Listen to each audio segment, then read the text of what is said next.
அன்பான சகோதரர்களே, பாவ மன்னிப்பின் வழியாக சில விஷயங்கள் தடை செய்யப்படுது.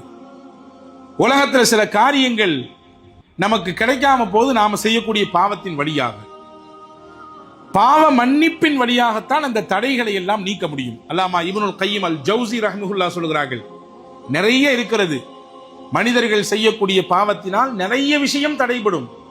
அதிலே சில விஷயங்களை மட்டும் பட்டியலிடுகிறார்கள். அதை மட்டும் நான் உங்களுக்கு கோடிட்டு காட்டுகிறேன். மனிதனுக்கு நன்மை செய்வதற்கான வாய்ப்பே கிடைக்காமல் போகும் பாவங்கள் அதிகமாகிவிட்டால்.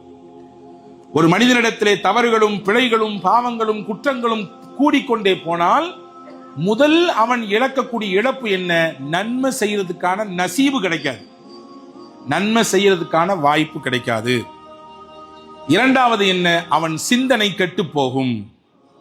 சிந்தனையிலே அல்லாஹ்வையும் அல்லாஹ்வின் தூதரையும் கொண்டு அமர்த்த வேண்டியவன் வேறு வேறு ஏதோ சிந்தனையிலே சிக்கி தவிப்பான், சிந்தனை கெட்டு போகும்.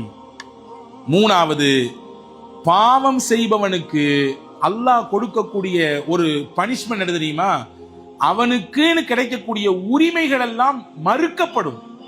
அவனுடைய ரைட்ஸ் அது அவனுக்கு கண்டிப்பா கிடைச்சு ஆகணும். ஆனா அந்த உரிமைகள் எல்லாம் மீறப்படும் அல்லது மறுக்கப்படும். ஏன் மறுக்கப்படும்? என்னுடைய உரிமை ஏன் தர மாட்டேங்கிறீங்க? எனக்கு என்னுடைய ரைட்ஸ் அல்லவா இது, என்னுடைய சுய உரிமை அல்லவா இது, இதையா நீங்க பறிக்கிறீங்கன்ற நிலையில அந்த மனிதன் தள்ளப்படுவான். காரணம், அவன் செய்திருக்கக்கூடிய பாவம்.